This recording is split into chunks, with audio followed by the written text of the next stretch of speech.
gente vai falar, o tema é PROEX e organização financeira, e aí a gente vai falar sobre a importância da organização financeira para a realização da programação existencial. Só que, dessa forma, as reflexões que a gente vai fazer aqui, elas vão transcender a questão financeira, né? A gente vai falar aqui que a questão financeira, ela está além das questões matemáticas. E a gente vai tratar especificamente, não de técnicas, né, para sair do vermelho, né, não de técnicas para aumentar a renda, muito embora o que vamos tratar aqui vai ser muito importante nessa superação. Então, vamos tratar especificamente dos aspectos que a gente chama de intraconscienciais, dos aspectos internos, né? Vamos falar das emoções e dos pensamentos que influenciam a nossa relação com o dinheiro, certo? Mas não se preocupem, né? Porque alguém pode estar pensando assim, vim enganado, né? Porque no próximo mês a gente quer fazer aí, novamente, o módulo 2 da palestra, né? E vamos tratar mais especificamente das técnicas, certo? Hoje a gente vai falar mais desses aspectos intraconscienciais. Então a gente sempre começa com o conceito de programação existencial. Acho que não tem ninguém de primeira vez, né? Ou tem? Primeira vez. Primeira vez? Bom. Esse tema da quarta segunda-feira do mês, ele fala sobre programação existencial, que seria um projeto de vida que a gente elaborou antes de nascer, né? Quando estávamos lá no extrafísico. Então, durante as quartas segundas-feiras, a gente vem tratando de diversos temas dentro da programação existencial. E a programação existencial seria a resposta da razão pela qual a gente está aqui, né? A gente já falou muitas coisas, geralmente a gente só faz um resumozinho, né? Mas quem tiver mais interesse, né, e se aprofundar nesse conceito da programação existencial, a gente tem outras palestras que estão gravadas no YouTube, né? A gente tem alguns DVDs e na internet também, colocando lá no Google programação existencial, você acessa mais informações. Então vamos ver aí as leis da PROEX. A PROEX, ela é personalizada, né? Então a programação existencial, ela é elaborada especificamente para cada pessoa, né? Então a programação existencial minha foi elaborada especificamente para mim, né? E não serve para outra pessoa. Embora a gente já falou aqui diversas vezes que as nossas programações, elas estão interligadas, né? Mas, como a gente vai ver, ela é intransferível e é sempre possível de ser executada. A gente sempre usa aquela frasezinha que tem lá na Bíblia, né, que diz que não é dado fardo maior do que a pessoa pode carregar, né? Então, a programação existencial também tem isso, né? Ela é de acordo com as nossas possibilidades. Outra lei seria da assistencialidade, tanto a autoassistencialidade como a heteroassistencialidade. E o primeiro assistido, nesse caso, somos nós, né? Quando a gente está executando a nossa programação existencial, a gente também está se assistindo, porque nesse processo a gente está se auto-superando, né? E também está fazendo a reconciliação, ou seja, a gente está compondo, reconstituindo as lacunas que nós deixamos em existências passadas. Qualquer dúvida, tá? É só perguntar. Que aqui a gente passa mais rapidinho, porque a gente já falou isso muitas e muitas vezes. Então, outra lei seria da compatibilidade, né? Que ela está de acordo com o temperamento e maturidade do indivíduo, ou seja, de acordo com o nível evolutivo da pessoa, né? Com o que ela já aprendeu, com o que ela precisa aprender, né? As experiências que ela precisa passar. E tem a ver também com a consciencialidade, com a ficha evolutiva. Então, a ficha evolutiva, ela determina o nosso patamar de lucidez quanto às diretrizes da programação existencial, né? Então, não nos pode dar qualquer tarefa, né? Se ela é de acordo com a nossa maturidade, os envolvidos, para nos ajudar nesse projeto, nessa programação, eles vão considerar todas as nossas vivências anteriores. O que é que a gente já foi capaz de aprender, o que é que está faltando, né, para poder organizar essa programação. Então, não é por acaso que a gente vem na família, que a gente vem, o local que a gente nasce, né? Então, dependendo do nível de maturidade da consciência, essa programação vai ser mais ou menos elaborada. Ela vai ter mais ou menos detalhes, né, de acordo com o nível de maturidade. Que é a mesma coisa que acontece muitas vezes aqui, né? De acordo com o nível de maturidade, de habilidade, de competência técnica do indivíduo, é dada a ele uma tarefa, né? Infelizmente, nem sempre acontece assim, né? Mas, quando acontece, dá muito certo, né?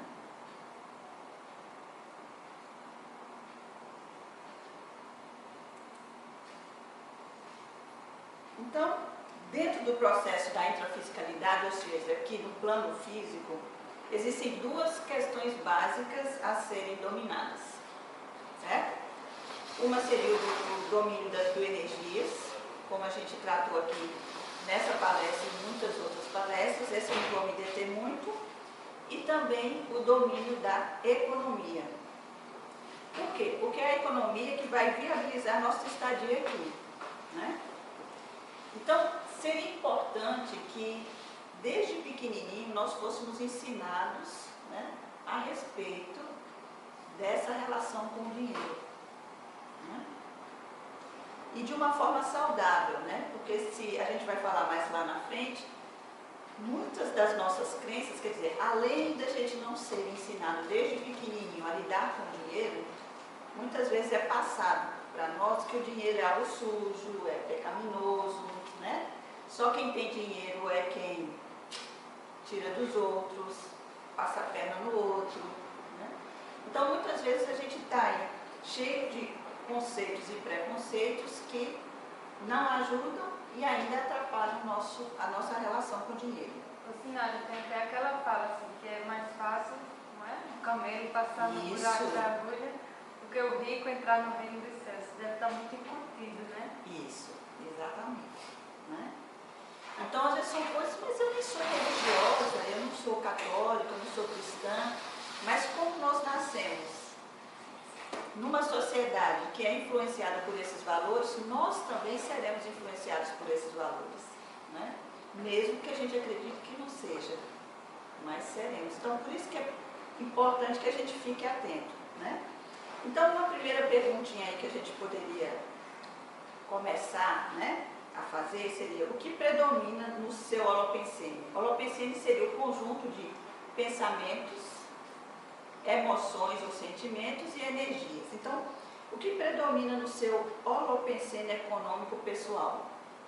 A prodigalidade, a avareza ou a saúde mental, né? Então, temos aí uma primeira perguntinha para a gente começar a pensar sobre a nossa relação com o dinheiro.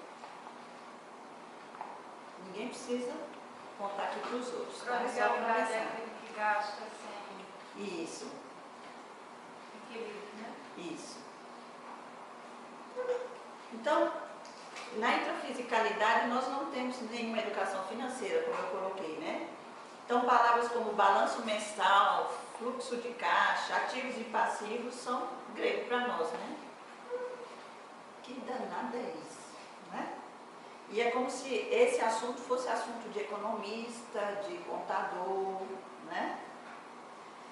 Não aprendemos na escola como gerenciar nosso dinheiro e investir de maneira correta. Agora, não é estranho, né? Se é um elemento, um instrumento tão importante para a nossa vida, para o nosso dia a dia, a gente não ter, né, nenhuma orientação nesse sentido. Muito pelo contrário, tem famílias que isso é tabu, né? Então não se fala em dinheiro quando compra alguma coisa, quando compra algum presente, não se fala em valor. Você não deve falar no valor, né? Então, pelo menos um orçamento mensal simples, a gente deveria fazer, né? Saber fazer. Entrada, saída, saldo? Receita, despesa, o que é que está sobrando lá? Para que eu possa poupar. Então, para a gente entender melhor aí essa relação com o dinheiro, a gente precisa começar a pensar e aceitar a ideia que aqui no plano físico é impossível viver sem dinheiro. Aí alguém pode dizer assim, mas Sinara, aquelas pessoas que fazem voto de pobreza, né, e estão sobrevivendo aí? Com dinheiro dos outros. Porque alguém deve estar fornecendo. Porque se essa pessoa se alimentar, não é? Se essa pessoa se vestir, alguém deve estar financiando. Né? Então não tem como a gente viver sem dinheiro. Uma coisa importante também é que a gente precisa se adaptar ao sistema econômico. Não adianta a gente ficar só criticando, dizendo que realmente é selvagem, é violento, né? Não. A gente precisa entender como funciona, né? E ver o que a gente pode fazer dentro desse sistema que é tão violento ou patológico, né? O que a gente pode fazer de diferente dentro desse sistema? Porque há pessoas que conseguem sim, né? Fazer diferente e lidar muito bem com o dinheiro. Fazer com que esse dinheiro renda frutos evolutivos. Tá quente aí? Aqui é muito frio.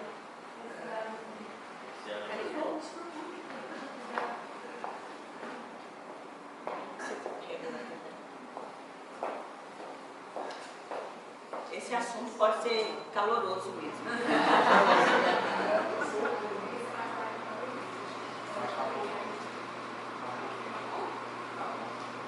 Eu estava sentindo um pouquinho de calor, mas aqui na frente a gente fica sempre mais aquecido, né? Então, os nossos pensamentos, ou seja, os nossos pensamentos, as nossas emoções, elas estão na base de nossa relação com o dinheiro. Então, na verdade, né, muitas vezes a gente está acostumado a pensar que organização financeira é matemática, né? Se a pessoa souber somar, subtrair, multiplicar e dividir, quer dizer, as 4 operações básicas, já estaria tudo resolvido, né? Porque eu fico pensando, se o que eu ganho não está sendo suficiente, né, para pagar minhas despesas, significa que eu estou gastando mais, né, do que estou recebendo. Então o saldo vai ser o quê? Negativo, não é isso? Então, isso já sinaliza para mim que tem algo errado. Então, por que pessoas que conhecem as 4 operações básicas terminam tendo problemas financeiros? E às vezes pessoas que a gente acha que ganham até relativamente bem. Aí dizem, olha, todo mês eu entro no cheque especial. O que será que acontece? Será que a organização financeira é só uma questão matemática? Parece que não, né? E aí é bom a gente começar a pensar que muitas das nossas questões afetivas estão na base da nossa relação com o dinheiro. Então, se a gente quer ter uma boa relação com o dinheiro, que é um instrumento importante, que é uma ferramenta evolutiva, a gente precisa estar mais atento, né, aos nossos afetos, às nossas necessidades afetivas. E um outro ponto é que a organização financeira, né, nesse caso, ela está intimamente ligada à nossa dinâmica intraconsciencial.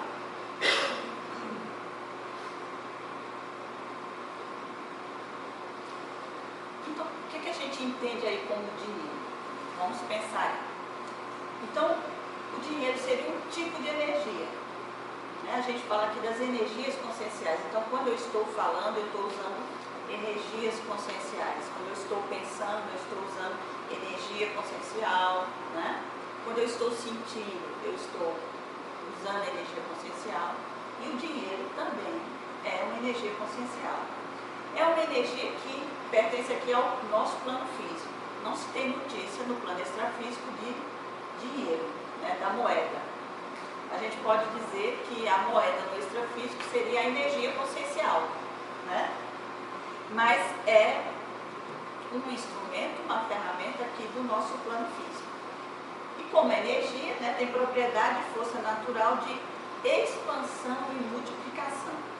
Aí olha que legal, quer dizer, é um tipo de energia que naturalmente ela tem força de expansão e multiplicação.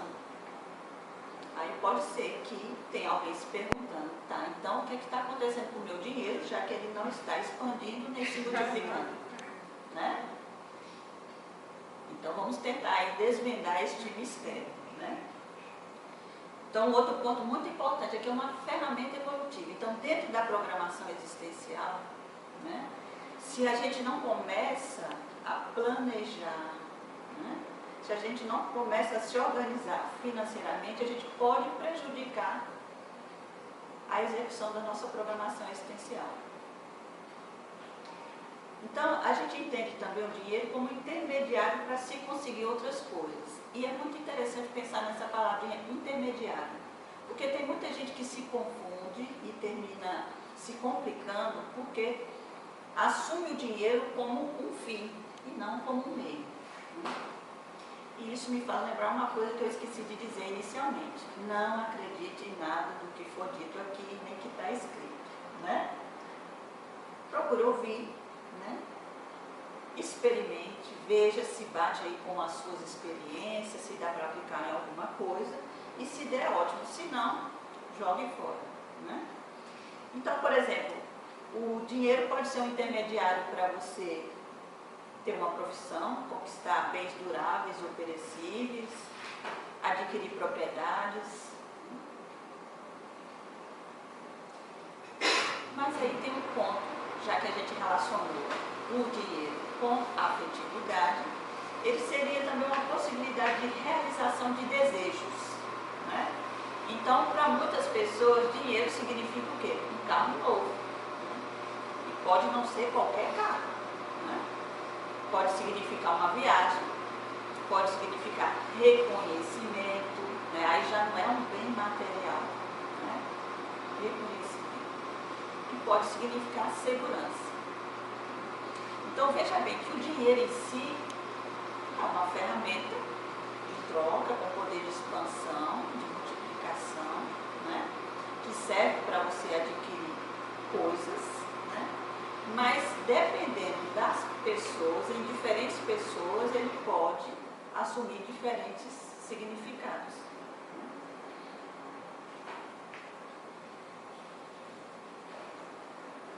E aí é interessante, eu anotei aqui para eu falar, por exemplo, na questão do cartão de crédito, né? Nessa questão do dinheiro ser algo para você conseguir realizar seus desejos, né? Então, muitas vezes eu tenho desejo de possuir alguma coisa, mas eu não tenho o dinheiro. Aí, o que muitas pessoas têm feito? Elas não têm o dinheiro, mas têm os cartões de crédito, né? E usa como uma criança que está brincando lá de compra e venda, né? Pega o dinheirinho de mentira e você me dá isso e eu te dou o dinheirinho de mentira, né? Só que o cartão de crédito, né, como o próprio nome diz, é crédito, mas devia dizer assim, ó, é um cartão de dívida, né? Quando você usa o cartão, você está devendo alguma coisa. Aí o que faz muitas vezes? Isso já tem pesquisa que demonstra isso. Que quando a gente vai, por exemplo, se eu chegar aqui vendendo um livro, né? E vocês tiverem que colocar a mão no bolso ou dentro da bolsa para tirar o dinheiro e entregar, vocês vão sentir muito mais do que se usar o cartão de crédito, né? Então o cartão de crédito, ele meio que camufla, né, essa questão de que eu estou usando o dinheiro. E imagina quando eu estou usando o dinheiro que eu não tenho, né? Então é complicado, é uma coisa que a gente precisa também pensar. Então é como se o cartão de crédito ele apressasse, né, a realização daquele desejo. E muitas vezes são desejos que não deveriam estar sendo realizados, né? Aí a gente funciona mais ou menos como aquelas crianças. Tem uma pesquisa que mostrou, foi feita com crianças com mais ou menos 2 anos de idade, não sei se vocês já viram na internet. Aí o pesquisador chega e dá um doce para a criança, né? E diz a ela, olha, se você não, eu vou sair e tal, se você não comer o doce, você vai ganhar mais 5 desse. Bom, se você deixar de comer um, daqui a pouco você vai ganhar 5. Não é mais interessante isso, né? Matematicamente interessante. Mas a criança, nessa idade, e é tão engraçadinho dizer nessa idade, porque às vezes a gente vê adultos, né? Nessa mesma situação.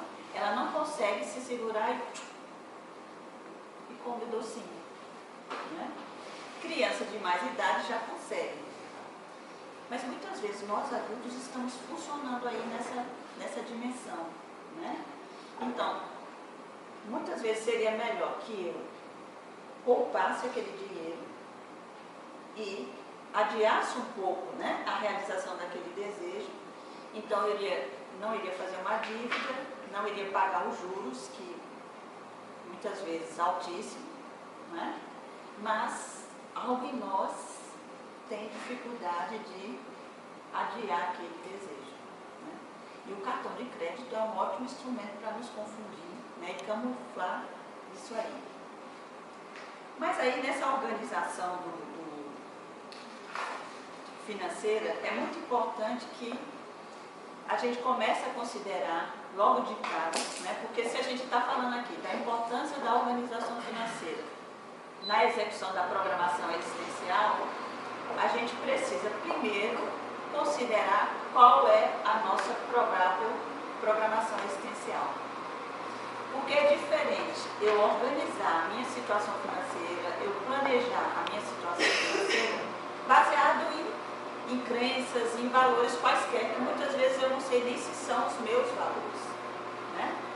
Mas, se eu vejo um sentido, se eu percebo um sentido, se eu sei de um sentido, né, ou do sentido de eu estar aqui nessa existência, então todas as minhas ações elas vão estar voltadas, né, para a execução dessa programação. Então é completamente diferente. É como se tudo que você fosse fazer, você utilizasse uma bússola, né? Ela vai nortear as suas ações. Fica muito mais fácil para a gente não se perder no caminho, né? E no final da existência se tornar um incompletista existencial, porque deu bobeira. Então, saber qual a sua programação existencial seria saber quais suas pendências evolutivas. Que pendências evolutivas você, né? O que é que você precisa aprender, e aí fazer um planejamento e desenvolvimento de uma infraestrutura para realizar a programação existencial da forma mais tranquila possível. Porque quem se organiza, quem planeja, né?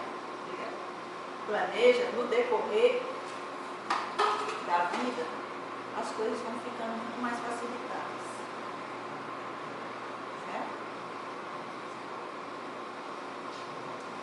Então vamos agora passar para a parte do diagnóstico, né?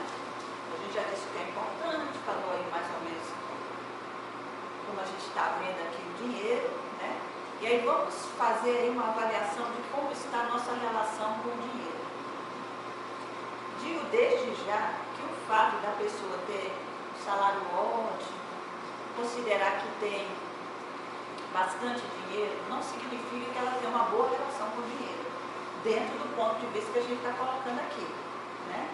Porque a boa relação com o dinheiro tem a ver com o quê? Como você está utilizando adequadamente esta energia, né? Então tem pessoas que são, a gente diz, com fulano de tal é vitalizado, é energizado, né? É dinâmico, tem boa vontade para realizar várias coisas, mas às vezes é aquela pessoa que, sabe? A energia é gasta para falar mal do outro, né? Para ficar acordado até tarde, não é assim? E para fazer coisas que a pessoa esquece de cuidar de si mesma e de outras ações que são importantes para o seu desenvolvimento. Então, como tudo na vida, a gente tem que fazer essa essa avaliação de como a gente está utilizando essa energia. Então, como é que vocês veem aí? Suas finanças favorecem ou atrapalham o seu desenvolvimento consciencial?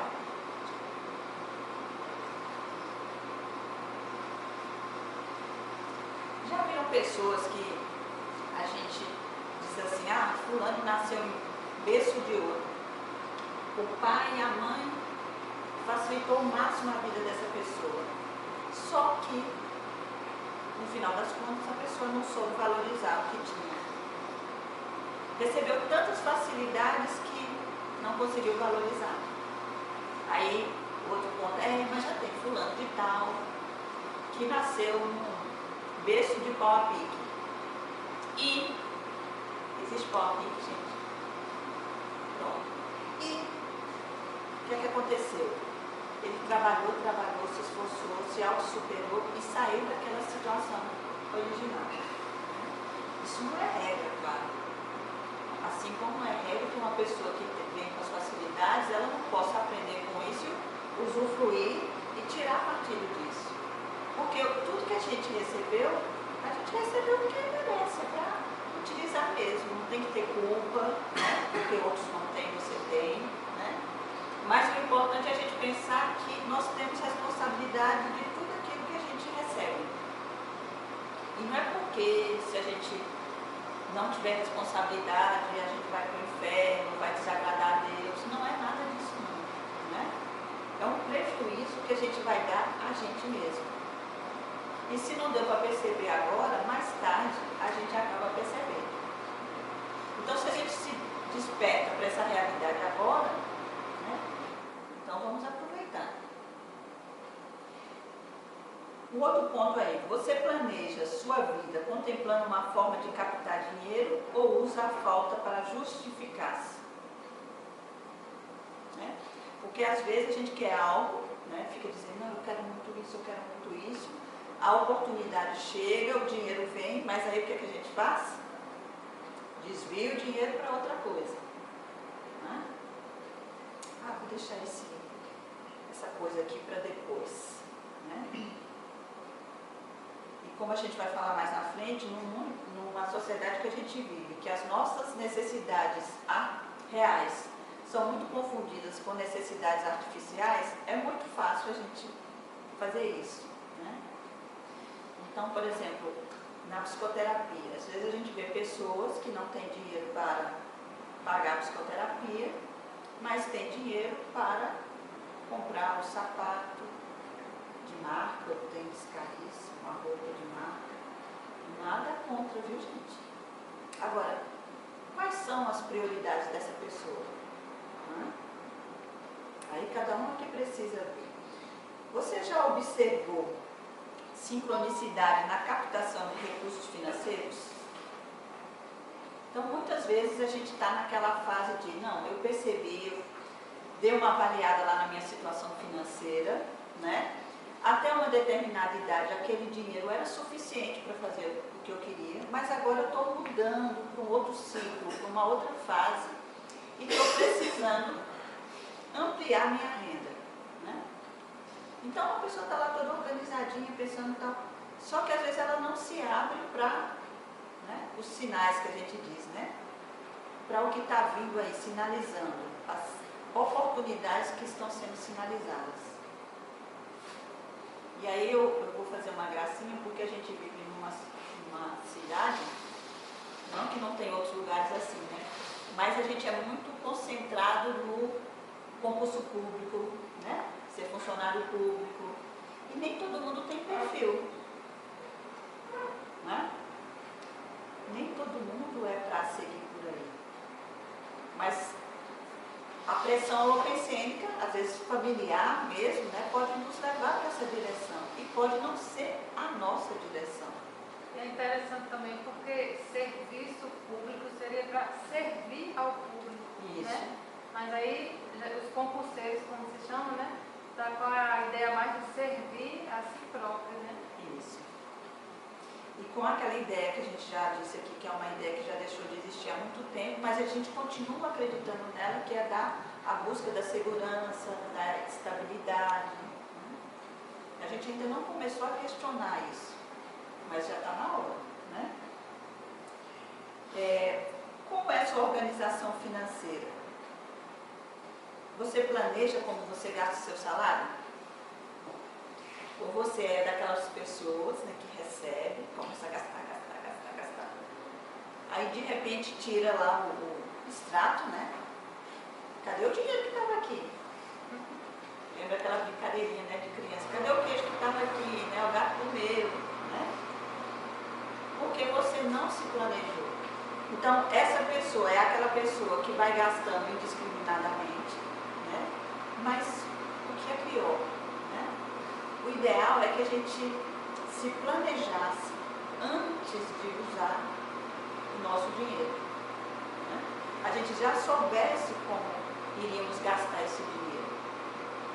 As empresas não têm uma história de rubrica, né? Então, esse dinheiro é para a rubrica X, Y. A gente deveria fazer isso também, né? Então, isso aqui é para alimentação, isso aqui é para lazer, isso aqui é para saúde, né?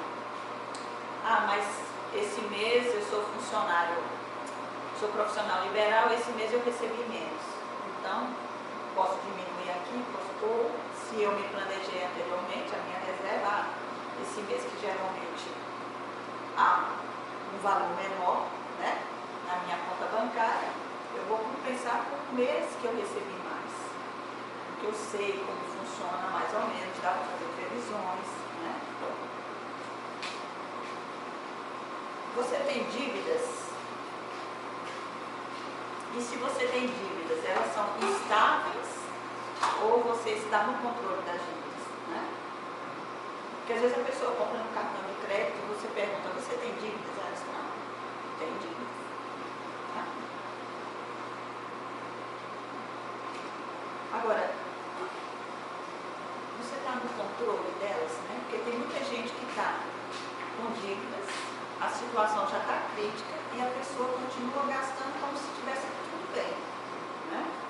E aí temos aqui, a gente trouxe aqui uma formulazinha sobre o grau de endividamento, né?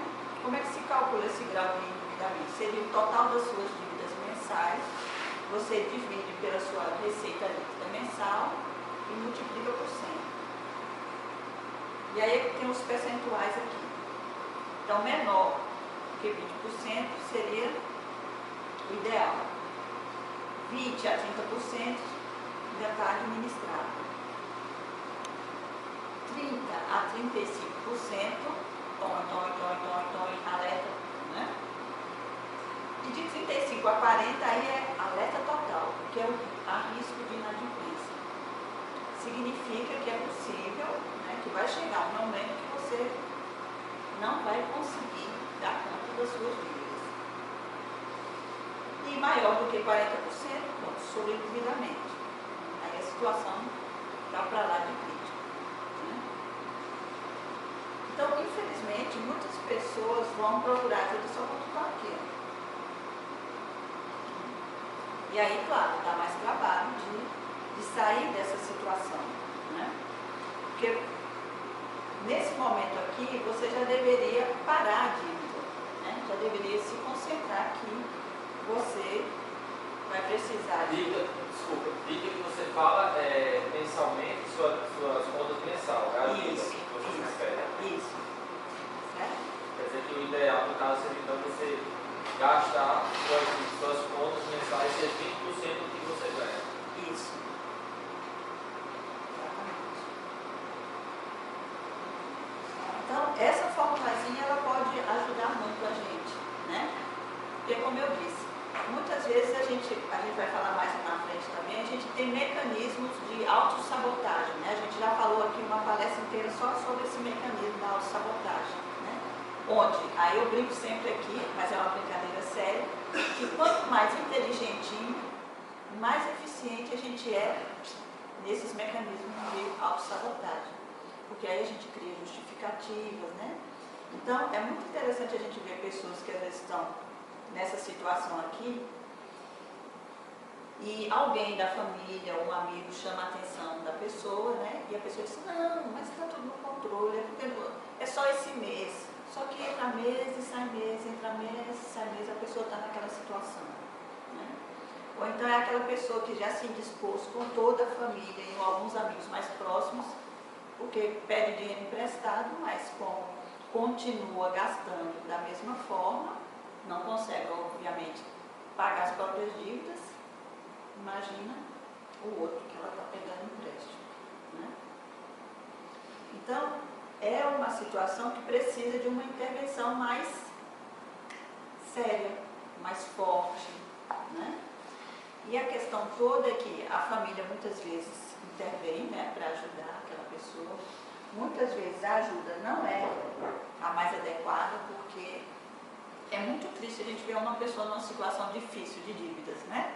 A pessoa, eu não sei o que aconteceu e tal, às vezes a pessoa vai para a condição de vitimização, aí a família vai, né, paga a dívida daquela pessoa, e quando é um tempo depois, a pessoa está no mesmo ciclo. Né?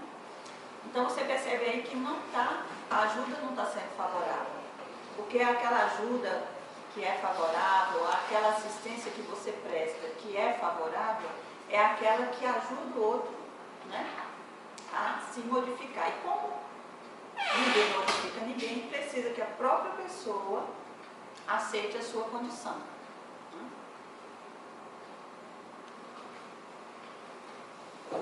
Bem, então vamos supor que você seja aquela pessoa que minhas dívidas estão sob controle, né? Mas aí vem uma perguntinha, você tem reserva financeira? Então, a reserva financeira é que nos dá liberdade de ir e vir, né? É a reserva financeira que nos dá liberdade quando aparece algum imprevisto, a gente não se sentir sufocado, ter condições de resolver aquele imprevisto que aconteceu, que pode acontecer na vida de qualquer pessoa, né? Então, essa reserva financeira, ela nos dá flexibilidade e facilita tanto a nossa própria assistência como a heteroassistência. Então, a autoassistência é você percebeu que você quer fazer uma mudança na sua vida.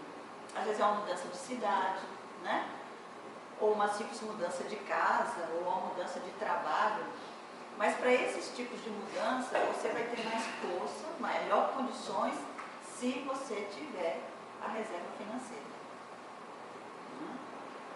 Então, eu acho bem legal, assim, quando as pessoas se dão conta que não estão bem no seu trabalho, seja porque não estão gostando das condições de trabalho, seja porque acham que estão na profissão errada, né? Mas é importante que haja essa preparação, para que a pessoa não se sinta sufocada depois.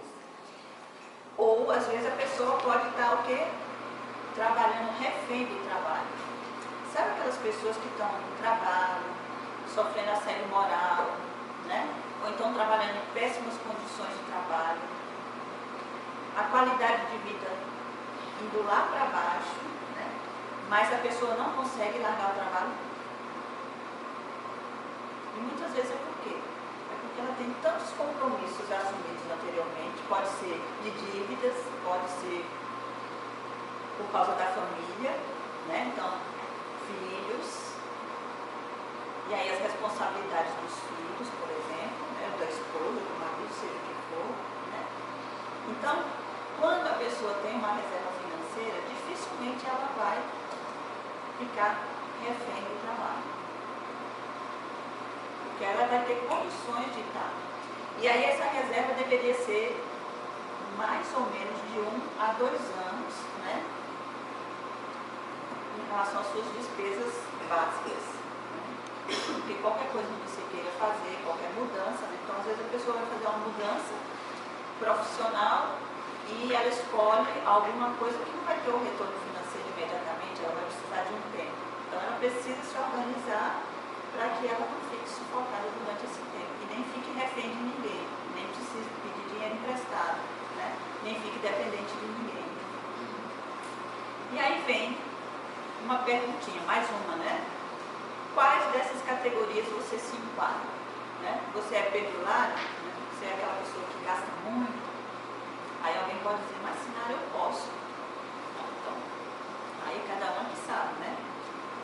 você é o tipo avarento? Eu disse, não, mas eu sou avarenta porque eu sou cauteloso, né? A minha cidade chamava Mão de Vaca. E aí, o avarento seria aquela pessoa que tem os recursos, né? Mas está sempre acumulando, sempre guardando, sempre acumulando. Aí pense, se é uma energia, se dinheiro é energia, ela está o quê? Retendo essa energia. E a tendência é o quê? Essa estagnação trazer consequências para a vida dessa pessoa. Assim como o perdulário, né? Aquele que está sempre vazando, né? Como se ele estivesse sempre vazando. Ou você é lúcido, você é economista, ou seja, você sabe lidar com o dinheiro. E é interessante que quando eu pensei em fazer essa palestra, de forma alguma foi porque eu sou expert no assunto, né? Que geralmente os trabalhos que a gente faz é porque a gente está estudando, está fazendo um trabalho de pesquisa conosco. E aí, eu fui motivada por uma situação muito próxima a mim, que aconteceu na minha família, de uma pessoa que caiu numa situação de endividamento. E que foi feita, foi do dia para a noite. É interessante isso, né, gente? Porque é cumulativo. Aí tem do jeito que a gente viu ali no grau de endividamento. Tem um momento que o alarme disparou, mas a pessoa, por alguma razão, porque todo mundo tem suas razões, fez de conta que não estava acontecendo. E foi avançando, né? E não era uma pessoa considerada irresponsável, nem imatura, né? Mas aconteceu. E isso para mim foi interessante, porque eu observei, aí comecei a pensar, tá, eu não gasto tudo que eu ganho, né? Tenho dívida de cartão de crédito, mas está tudo controlado.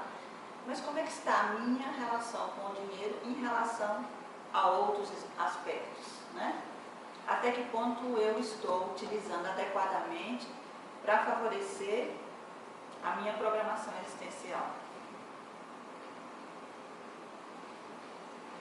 Porque nesse trabalho de assistencialidade, muitas vezes a gente precisa de quê? Que a gente já falou aqui? Pôr a mãozinha no bolso e, né, entrar com dinheiro. Porque a tarefa do esclarecimento, ela só acontece se tiver dinheiro, né? Qualquer tipo. Então, a gente faz aqui a palestra gratuita, né? Mas tem um gasto aqui. Se a gente vem assistir de graça, né, assim, mas tem alguém que está pagando, né, tudo isso que está acontecendo aqui, né? Então, é importante a gente ir refletindo. Então, eu posso não estar nessa condição crítica, né, de endividamento, mas eu posso estar em outras condições, que é bom que eu avalie também.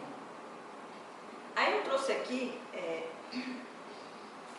os exemplos de alguns tipos de finanças bagulho, daquele livro que a gente fez aqui a palestra de antibagulhismo energético. Então, esses tipos tem lá nesse livro. Aí eu pus aqui para a gente ver mais ou menos. Eu posso não estar naquelas condições anteriormente citadas, mas eu posso perceber que eu estou nessa aqui, nessa listagem aqui, certo? Então, é considerado finança bagulho. Agiotagem, ausência de orçamento, né? Então eu posso ser aquela pessoa que nunca tive problemas com dinheiro, nunca faltou, nunca tirei o extrato e estava no vermelho, né? Mas eu não sou uma pessoa que eu sei exatamente quanto eu ganho, né? Ou eu até sei quanto eu ganho, mas eu não sei quanto eu gasto, né? Consumismo compulsivo, conta bancária devedora, dependência econômica patológica, desorganização financeira, desvio de verbas, né? Então, pode ser uma pessoa até com muito dinheiro, porque ela desvia várias verbas, né? Economia de avarento, então, é outra pessoa que pode ter lá seu saldo bem legal, né?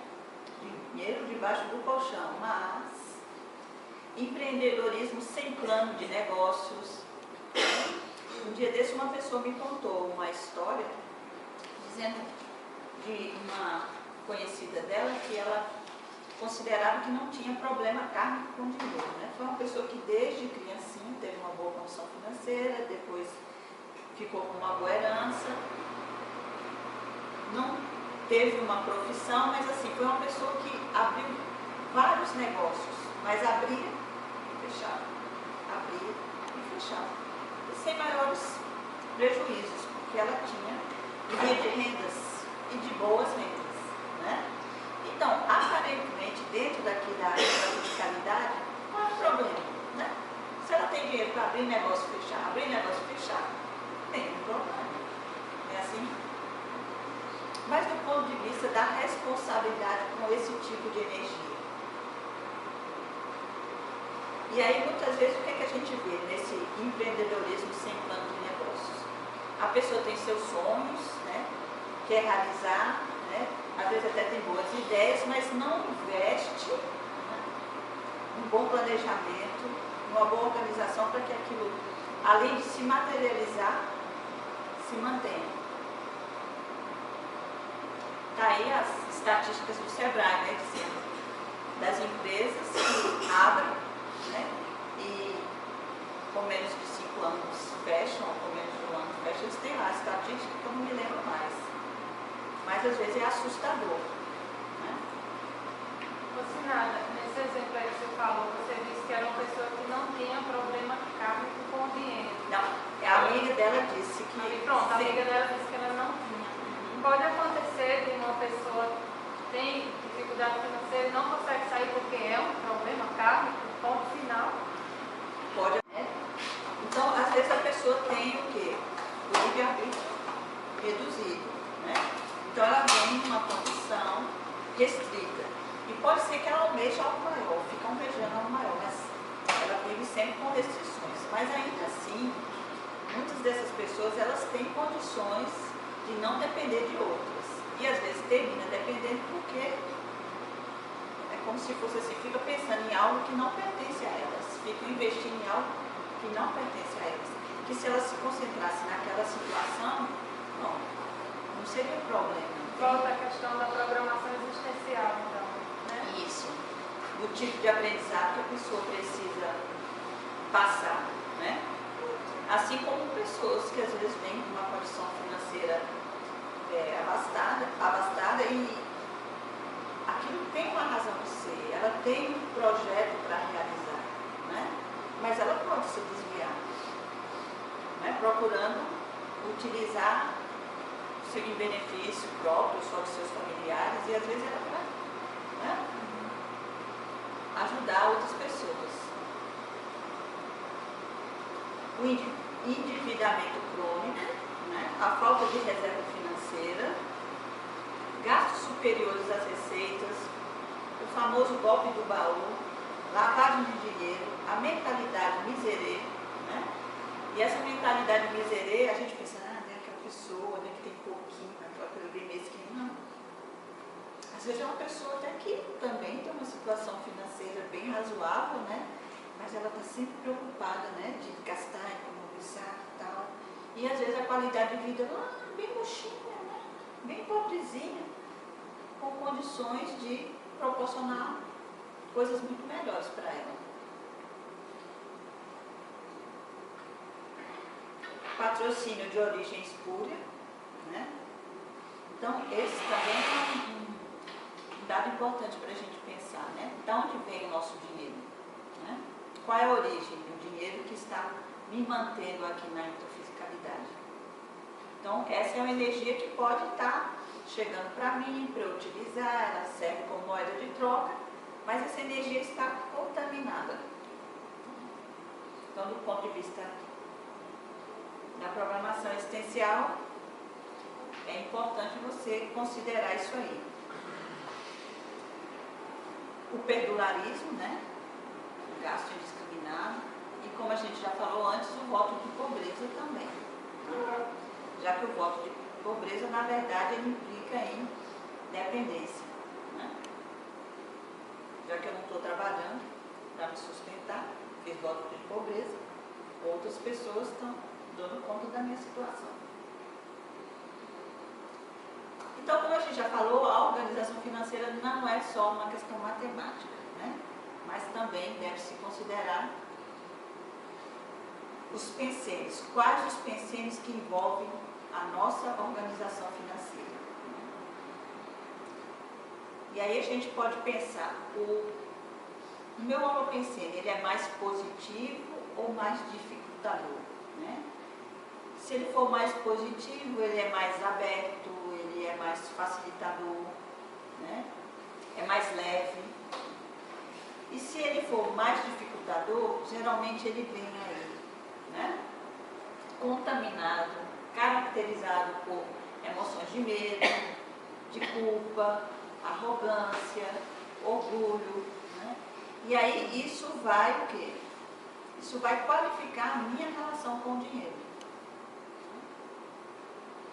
Então, na verdade, todos nós viemos com a possibilidade de sermos bem nutridos, dentro da nossa condição kármica, dentro do que a gente se propôs a realizar nessa existência, né? Mas bem nutridos. Então, se tem alguma coisa acontecendo hoje na minha vida financeira que eu considero que não está adequada, é um momento de parar, refletir e identificar onde é que eu estou falhando, ou onde eu estou me equivocando, onde eu estou deixando de olhar, né? Ou por quê.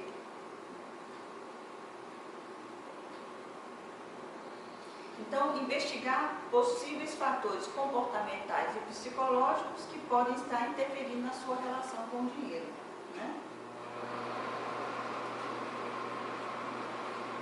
Então, para fazer a reeducação, a organização financeira, é preciso a gente estabelecer algumas regras, né?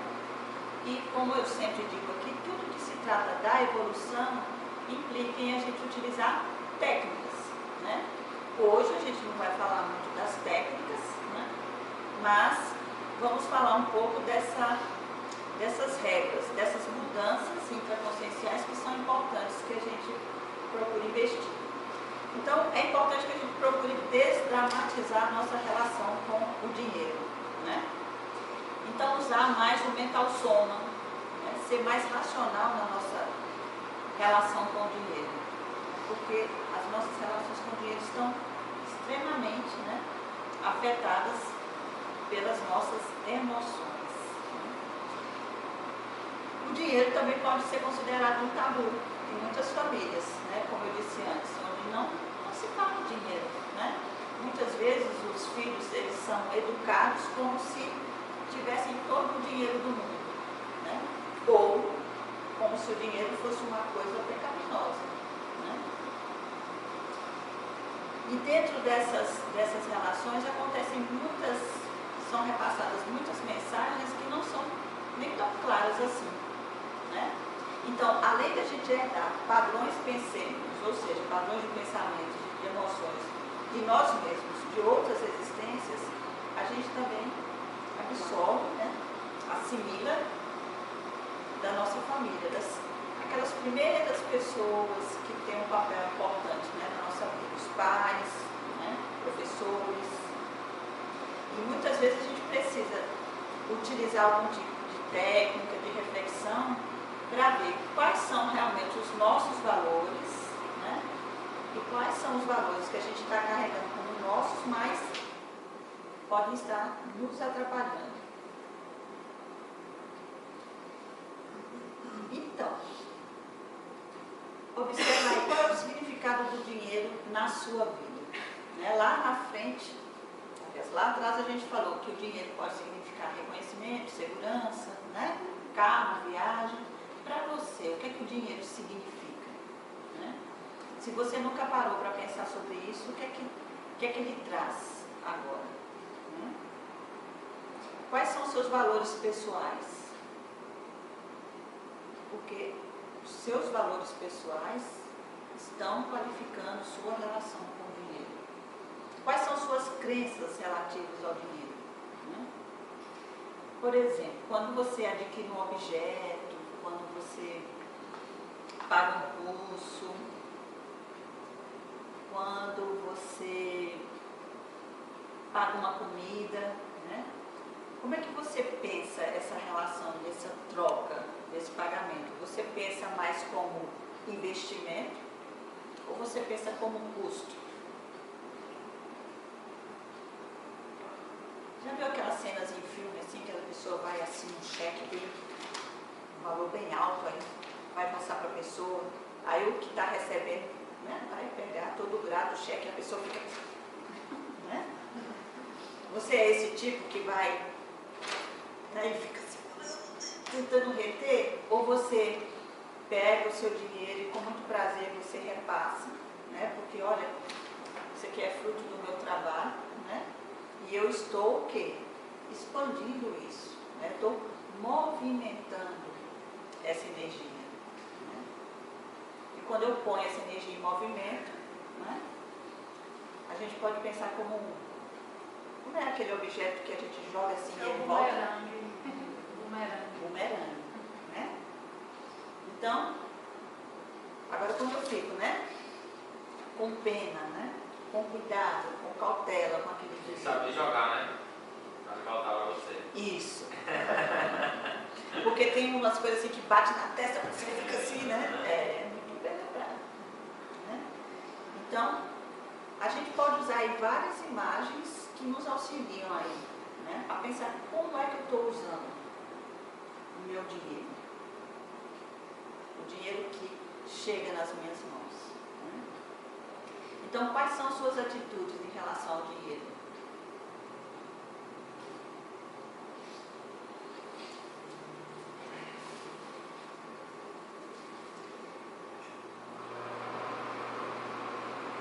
Um outro ponto também seria avaliar os mitos e pensamentos mágicos sobre o dinheiro. Né? E aí, em cada escola do conhecimento, a gente vai ver também muitos mitos e pensamentos mágicos, né? Dentro da Conscienciologia, a gente pode ver aquelas pessoas que dizem assim, olha, eu sei que o amparador vai trazer o dinheiro aqui na minha porta. Então, ele vai me fazer sonhar com os números da Mega Sena.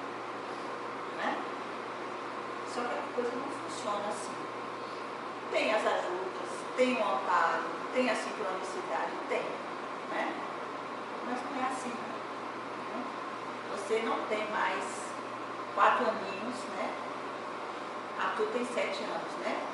Arthur, filho de que tem 7 anos e, né, provavelmente, quando ele quer alguma coisa, que é possível que ele tenha, que ele vai adquirir objetos, né? O objeto chega para ele.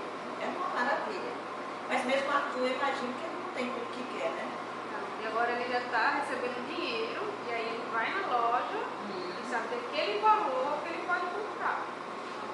É ótimo, é uma forma de ir educando criança. Eu vou mensalidade no meu teto. Eu disse, mas olha, se eu dou, se sobrar, no final do mês sobrar alguma coisa. Foi uma norma, mas parece que está sendo cumprida não. Pronto, esse é um problema. Porque assim, se determinar a regrinha, tem que seguir a regrinha. Senão confunde, né, o aprendizado da criança. É engraçado que você falou isso, eu lembrei de joguinhos, né? Que no meu tempo era banco imobiliário, hoje Sim. tem outros, né? Ele tem um chamado Jogo da Mesada. E tem uma determinada casa lá que você tem um fichinha que você compra alguma coisa para fazer um investimento, depois vai aparecer no tabuleiro comprador para comprar aquele bem que você adquiriu num valor superior e você... sempre que eu estou jogando com ele, eu compro. E ele nunca compra, porque ele quer reter, né? Aí o filho, presta atenção, isso aqui é 5 mil reais, mas se aparecer o comprador, você tem 4 chances de ter um comprador, você vai vender por 12, você vai ganhar quanto, filho? Mas não tem jeito. E eu fico mostrando, né? Aquela história do investimento, às vezes eu bagunço minhas contas lá no jogo e sai sem dinheiro nenhum, né? E ele fica lá retendo, né? Mas é interessante esses joguinhos, assim, para eles começarem a ter essas noções de valores, né? De investimento. Eu me lembro de uma história de uma mãe que contou que saiu com a filha e a filha queria que comprasse lá um objeto, aí ela disse, não, agora a mamãe não pode comprar porque não tem dinheiro. Ela virou para a mãe, claro, né? As crianças hoje, mas você não tem cartão? Já ouvi isso várias vezes. Né? Então, olha, se a gente, né, enquanto adulto, não tomar cuidado e ter essa relação de cartão de crédito, imagina a criança. Algumas escolas já começaram a ensinar, tem um amigo meu de Brasília, sabe? Aí ele estava falando que para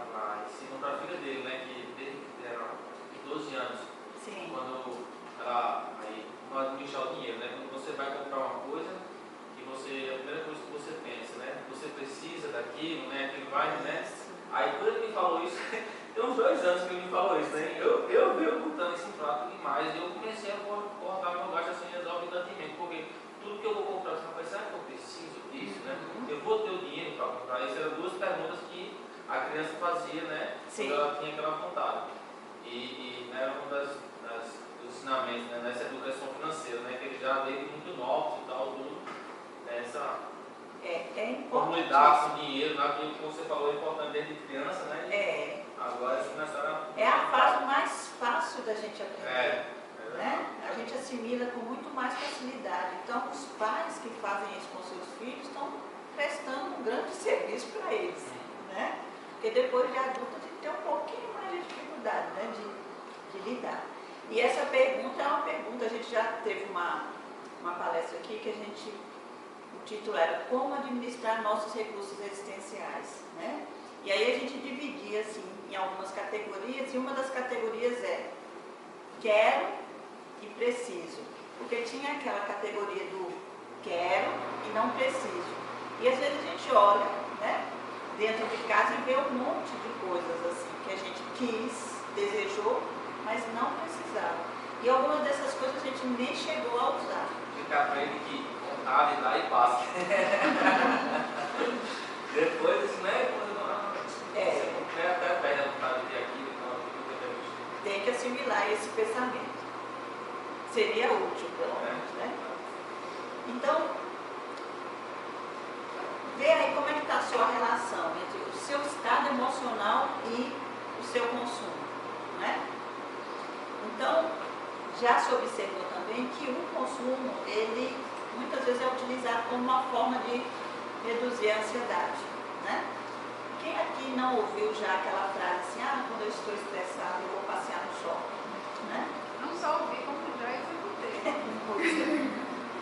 E tem gente que não vai só olhar a vitrine não, né? Aí volta para casa cheio de compras, feliz da vida, né? Aí tem uns que dizem que quando chegam em casa, que se dão conta do que fizeram, aí vem a ressaca moral, né? Não devia ter feito, né? Outros não, nem ficam a ressaca moral. Tempo depois é que abrem o guarda-roupa, o armário e, nossa, eu comprei isso, nem precisava, né? Agora está faltando dinheiro para aquilo. Então é muito importante, a gente sempre está falando sobre isso aqui, a gente aprender a diferenciar entre as nossas necessidades reais e as necessidades artificiais, que são geradas pela nossa sociedade de consumo, né? A gente sempre dá aqui o exemplo do carro, o meio de transporte, né? E todos nós, né, precisamos de um meio de transporte. A gente mora numa cidade que precisamos desse meio de transporte para a gente se locomover. O sistema de transporte público não nos favorece muito, né? Só que aí a gente não precisa daquele super carro tal, né? E aí a gente vai e adquire. Então, quando você tem condições de adquirir aquele carro, de manter aquele carro, tudo bem, né? Isso pode passar mais ou menos despercebido, né? Assim, mas aí tem aquelas pessoas que, como veem outras que têm condições de fazer isso, que para elas isso não onera, está dentro das condições dela, ela trabalhou, tem condições ok, aí quer seguir o quê? O mesmo padrão, né? E às vezes adquire o carro, mas sem pensar em quê? Que o carro tem manutenção, né? Ele precisa de combustível, né? Você tem que pagar os impostos, e aí a pessoa às vezes também compra assim naquelas várias prestações, né? Aí chega um mês que não está em condições de pagar, né?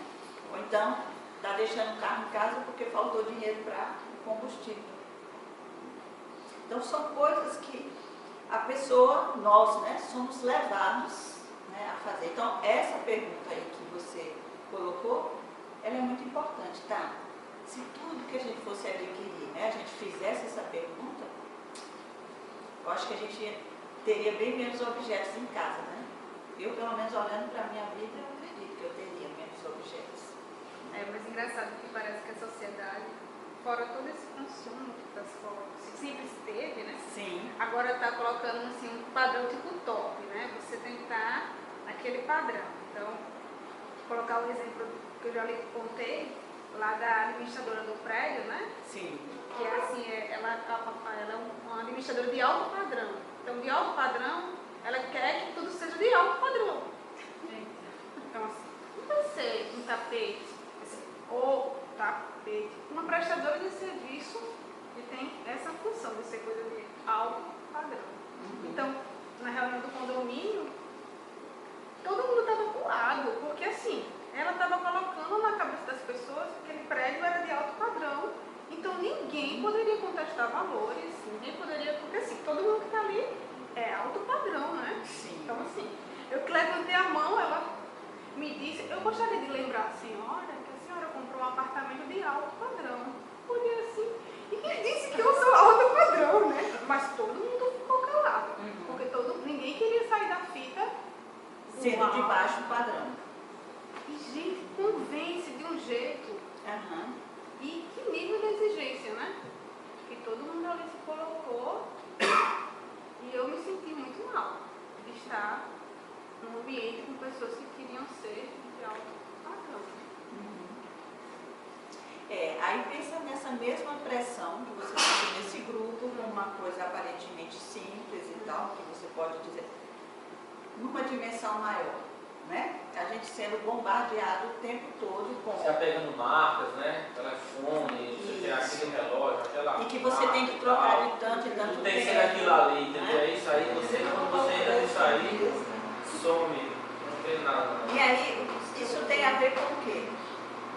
Isso tem a ver com a imagem que nós temos de nós mesmos. Então, como é a sua autoimagem? Então, essa autoimagem, ela tem a ver com 3 elementos. O primeiro, de autoconceito, que seria o que é que você pensa sobre você mesmo, né? Então, se você não tem um conceito exato de quem você é, por exemplo, você se sentiu mal porque, peraí, eu estou distoante desse grupo, né? E ao mesmo tempo eu estou me sentindo pressionada a ser igual a esse grupo. Talvez tivessem muitas outras pessoas pensando como você. Só que já existe também pesquisas feitas há muito tempo atrás que essa pressão do grupo faz com que o elemento seja engolido, né? Então, quando eu estava na universidade, tinha uma experiência lá que a gente fazia que geralmente as pessoas se deixavam levar, que era o seguinte, tinha lá um quadro, né, com várias figuras, eram uns retângulozinhos assim, e aí tinha um retângulo, a pergunta era, qual retângulo é o menor, certo? Aí tinha um grupo de estudantes que estavam fazendo experiência e uma pessoa que não sabia daquela experiência, ela era convidada a participar. Então, quando ela chegava, todos já estavam sentados e ela muitas vezes não conhecia ninguém, né? Aí ela ficava o quê? Na ponta. Aí tinham 10 pessoas, mais ou menos, que eu não me lembro o nome. Aí perguntava, fulano, qual é a menor figura? Aí dizia, tal, qual é a menor figura? Tal. Todos respondiam a errada. Aí perguntava lá para o fulano. O fulano podia até titubear, mas qual era a resposta que ele dava? Quando ele dava a resposta, que era é porque ele conhecia mais ou menos a experiência. E às vezes era estudante de psicologia. Entendeu? Sabia da pegadinha já. Já sabia da pegadinha. Tá entendendo? Então, e isso acontece no nosso dia a dia, né? E eu vou querer ser inadequado no meio dessas pessoas que eu não conheço, que serão meus vizinhos. E aí vem o que a gente chama de sedução holochacral, né? E através dessa sedução holochacral, então, as pessoas usam a energia, né? Você usa o quê? A holochacral? Holochacral, que seria do holochakra, usando a energia do holochakra ou do pletério, né? O corpo de vitalidade. Então, ela usa essa energia para envolver as outras pessoas e trazerem as pessoas para aquilo que ela está pensando, conduzindo, né? Então, é como se ela estivesse orquestrando ali, né? A canção milenar. Isso, e as pessoas vão. Enquanto o nosso trabalho aqui, por exemplo, a gente quer que a gente se desperte, pense, reflita, discorde, né? Pesquise, casos assim é o quê? Há uma tendência para a gente definir sobre si mesma a tendência dela, né? E se o conceito dela depender do referencial exterior, o que ela vai fazer? Né? O tempo todo ela vai estar bem atenta ao que o exterior está determinando. Então eu vou me sentir extremamente inadequada, né? E eu duvido quem não já tenha participado assim, não tenha tido essa sensação. Mesmo a pessoa, eu acho interessante, mesmo a pessoa mais descolada, despojada, tem uma coisa ou outra ali que ela já passou. De você se sentir inadequado num ambiente porque você está vestido diferente ou penteado diferente. Né? Eu tenho uma amiga que ela tem os cabelos grisalhos, né? Ela nunca pintou os cabelos brancos. E aí ela sempre diz, eu não importo com isso, eu não e tal. E realmente ela nunca pintou, né, os cabelos brancos. Mas um dia ela conversando comigo, né, ela disse que gostava muito de ir à praia. Muito. Infância, adolescência e tudo mais. Mas a partir de um determinado momento da existência, ela deixou de ir à praia. E bem, eu deixei de ir à praia. Só que ela pesquisando o motivo, já que ela gostava tanto, né, ela descobriu que era porque ela começou a achar que ela não tinha um corpo adequado para ir à praia. Então essa mesma pessoa que é descolada, porque não é fácil deixar uma mulher deixar os cabelos grisalhos, não. Homem pode não entender nada disso, viu? Mas para a mulher não é fácil, né? Há toda uma pressão. Por isso você quase não vê, né? Isso. O que? Você vai deixar seus cabelos brancos? Bem, uma pressão muito grande. Mas essa mesma mulher que vai contra isso, né?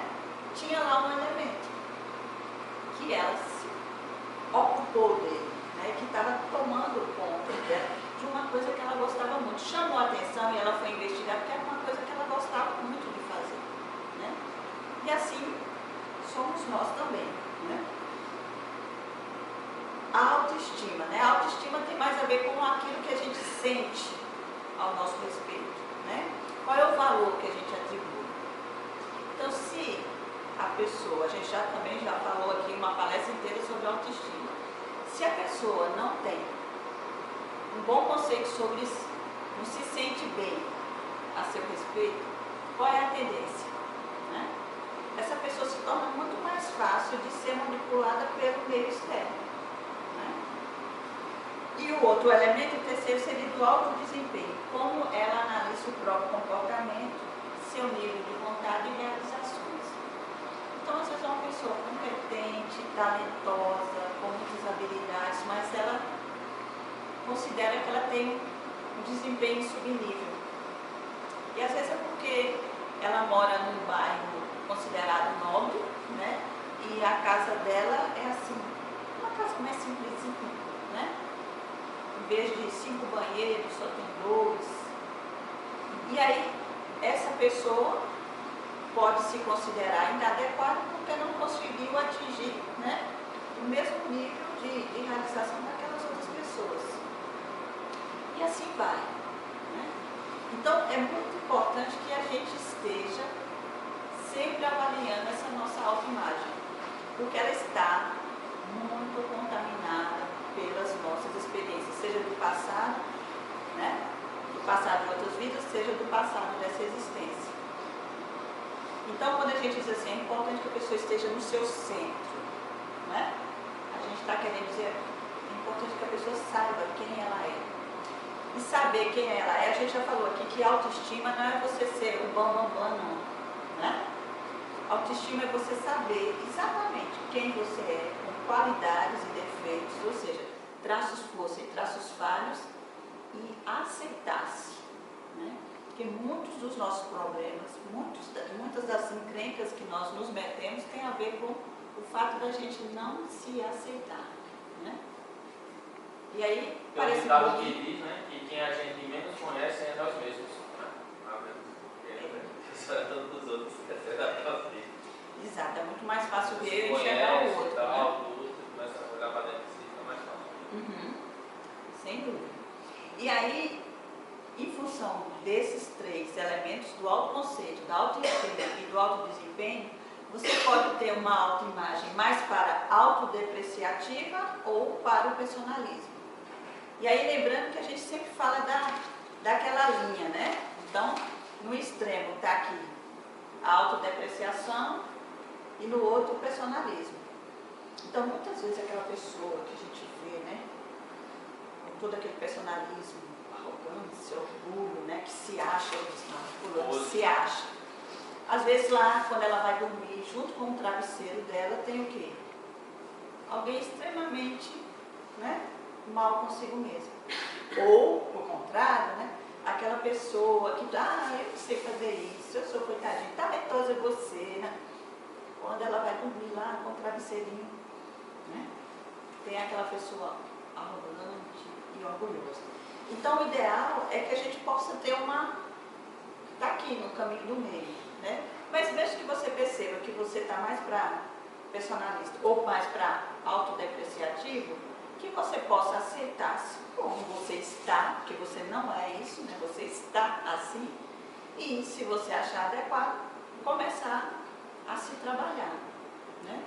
Porque eu acho que geralmente as pessoas que vêm aqui têm consciência que não são iluminadas, né? Que todas têm traços força e traços falhos. E o que a gente se propõe aqui é poder olhar para isso e buscar essa superação. E por falar em superação,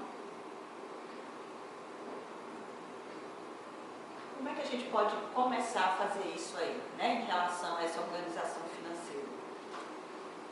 Não tem outro jeito, a gente precisa ler e pesquisar sobre o tema a partir de uma visão mais saudável, né? Então essa coisa de, não, eu deixo isso para o meu marido, não, eu deixo isso para minha esposa, não, eu deixo isso para o meu irmão, né, administrar minhas finanças, deixo isso para o meu pai, para minha mãe. Não, se a gente está falando aqui na condição de você assumir a responsabilidade pela sua própria vida, é importante que você pode não ser, né, o bambambam, né, da economia, mas que você tenha pelo menos as condições de administrar a sua condição financeira. Então é importantíssimo que você conheça seus traços pessoais, porque a gente falou aqui muito que como eles influenciam, né, nossa relação com o dinheiro. Enfrentar o mal-estar, se a sua condição financeira hoje não é favorável, né, não tenha medo de olhar. Eu conheço pessoas que se complicaram financeiramente porque elas tinham muito medo de olhar, sabiam que a coisa estava feia e ficavam com medo de olhar. Né? Aí, exatamente, eu quero que a tendência é o quê? O bicho ainda estava médio, né? Só que você foi deixando, a coisa foi crescendo. Então esse enfrentamento ele é muito importante. Se precisar de ajuda, procure ajuda. Hoje a gente tem muitos livros, né, que falam sobre isso. Então você pode perceber, não, a minha ajuda agora, o mais importante não é tanto técnica, mas é de olhar para mim, né? Os meus traços falhos que estão atrapalhando a minha relação com o dinheiro. A motivação, trabalho, lazer, então é muito bom, né, quando a gente trabalha fazendo o que gosta, né? Quem trabalha fazendo o que gosta, se diverte, né? Até mesmo eu que trabalho com psicoterapia, né, que eu lido com problemas de outras pessoas, né? É meio esquisito dizer, né, que é divertido. Mas é divertido no sentido de que isso me nutre, né? É uma possibilidade de prestar um serviço que para mim, né, nós terapeutas, isso é favorável. Digamos assim. Exatamente, isso é prazeroso para mim, né? E aí qualquer trabalho que você gostar de fazer, que você incentive nesse trabalho, né? Agora, é claro, aqui a gente sempre vai ter como bússola o quê? A programação existencial, né? Interassistência e autoconfiança, destemor cosmoético, né? Tem muita gente que às vezes não sai daquela condição financeira porque tem medo de ousar. É claro que aqui a gente não está convidando ninguém a cometer suicídio financeiro, né? Mas a gente precisa ousar. E nesse quesito da organização financeira, a gente ainda está aprendendo, sim. Muitos de nós vai ter momentos que a gente vai errar sim. Mas o importante é aprender com os erros, como a gente já falou aqui anteriormente. Lembrar que aprendizado não é só acertar, é errar também. Né? Ah, errei, ok. Então reconheço o erro e bora pra frente. E tem umas outras técnicas que aí a gente vai falar no próximo mês. Tem a 5 horas de reflexão, estudo da ergologia. Aqui eu coloquei só os nomes, hoje a gente não vai falar sobre elas, porque não dá tempo, mas também é só para exemplificar que tem técnicas específicas que são indicadas para cada pessoa, né, que podem nos ajudar a voltar aí para o nosso script. Agora, uma coisa básica, né, para qualquer técnica que você for utilizar, que a gente já falou, é você ter uma planilha de controle de gastos pessoais. Então, na internet hoje tem muitas planilhas prontas, né, no Excel, tem os aplicativos também do celular que favorecem muito. Se você quiser comprar um livro caixa, né, cada pessoa pode usar o instrumento que mais facilitar para ela. Né? Eu trouxe aí o endereço dessa planilha, que é da Apex, né, internacional, que é a Associação da Programação Existencial, e aí está o endereço, né, onde você encontra lá a planilha, é só você acessar, aí já está o endereço completo e baixar lá no seu computador e utilizar. Aí essa planilha tem lá o local para você colocar sua renda, né, e tem em relação às despesas, que você gasta com habitação, com saúde, transporte, automóvel, transporte está separado, mas você pode deixar, né, numa categoria só, despesas pessoais, lazer, tarifas bancárias, gastos com dependentes, e aí lá você pode também mexer, né, nessas categorias, você pode colocar outras que tem mais a ver com você. E aí essa planilha é bem legal, eu trouxe essa porque ela gera gráficos também, né, que é uma forma de você visualizar o seu retrato financeiro. Então, gente, tem gente que acha isso, é trabalhoso. Tá, para alguns vão ter mais facilidade do que outros. Mas isso é um instrumento básico se você quer conhecer e quer ter controle real da sua situação financeira, né? E aí, para terminar, uma frasezinha que diz o seguinte: é bom ter dinheiro e as coisas que o dinheiro pode comprar. Eu adoro, tá, gente? Mas é bom verificar se não estamos perdendo as coisas que o dinheiro não pode comprar, né? Então, fica aí de reflexão pra gente, tá? E no próximo mês eu convido vocês para a gente dar continuidade a esse nosso tratamento aqui de organização financeira, tá? Uma coisa antes de terminar, sempre tem economistas dando forma, né? Isso. Dando conselhos, se você faz isso, tal equação, e aí para você se livrar daquelas contas que já não tem mais jeito, né? Mas aí um dia eu estava assistindo a televisão, um economista falou: quando estiver desse jeito, para de comprar. Para aí foi dito tudo, né? Não é? É o primeiro passo. Aí, mas eu fico me coçando. Aí o que é que ele sugere? Quero todos os cartões de crédito. Evite lugares que você se sente o quê? Né? Isso. Então tire todas as tentações, né? Como uma pessoa viciada em qualquer outro elemento, né? A gente precisa aceitar essa nossa condição momentânea, né? Mas a gente precisa aceitar para poder superar. Negar não resolve, né? Mais alguma questão?